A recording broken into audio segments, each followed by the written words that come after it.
Sou Rafaela Cardoso do segundo A e vou contar o caso também muito conhecido como Assassino de 10 anos. Em 12 de fevereiro de 1993, James Booger, de apenas 2 anos, estava passeando com sua mãe, Denise Booger, no shopping center na cidade de Butler, Inglaterra. Por volta das 4 horas da tarde, Denise notou que seu filho havia desaparecido. Após consultar as câmeras do estabelecimento, se deparou com uma imagem chocante. James havia sido sequestrado por 2 crianças que andavam pelo local.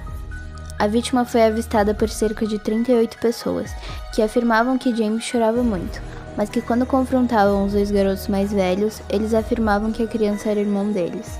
Os 2 garotos de 10 anos eram Robert Thompson e John Venelobes, amigos de escola e residentes da região.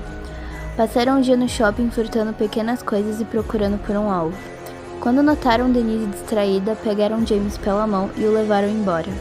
Às 5h45 da tarde, após quase 2 horas vagando pelas ruas de Liverpool, Thompson e Venelobes seguiram para um terreno baldio, próximo de uma estação ferroviária, onde iniciaram os ataques brutais que colocariam fim na curta vida de James Booger.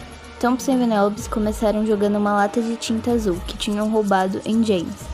Logo depois, iniciou-se o espancamento. Os 2 garotos se revezaram e deferiam chutes, socos e tapas na criança, além de jogar uma pedra e tijolos na vítima. Uma autópsia confirmou que os assassinos inseriram objetos, possivelmente baterias, na boca de James. Uma barra de ferro de 10 quilos, descrita como uma placa ferroviária, foi arremessada pela cabeça de Booger. A contusão resultou em 10 fraturas em seu crânio. Alan Williams, responsável pela autópsia do caso, revelou que foram tantos ferimentos, 42 no total, que é impossível definir qual foi o golpe fatal. Com James já morto, Thompson e Venelobes colocaram seu corpo nos trilhos da estação ferroviária a fim de simular um acidente. O cadáver da criança foi encontrado 2 dias depois cortado ao meio, após ser atropelado por um trem.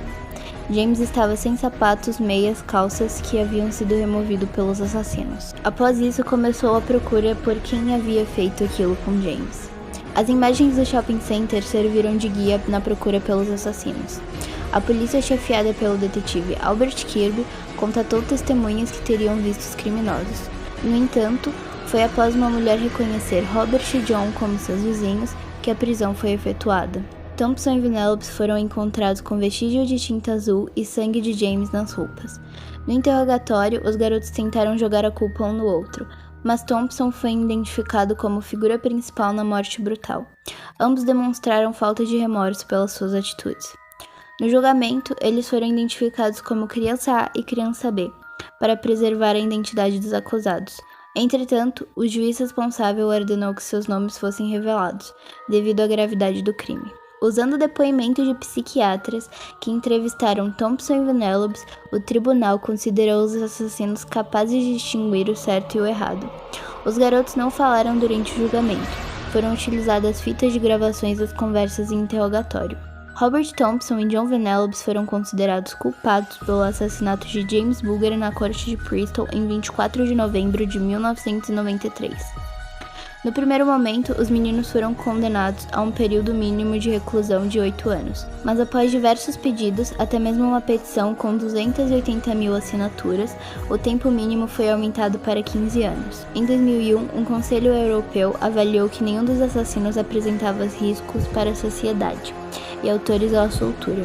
Hoje, eles vivem sob outros nomes em um local protegido para testemunhas, devido às ameaças de morte que sofreram quando o caso ganhou mídia. As autoridades afirmam que o regime de vida que eles levam permite a volta imediata para a prisão se for detectado qualquer sinal de perigo para o público.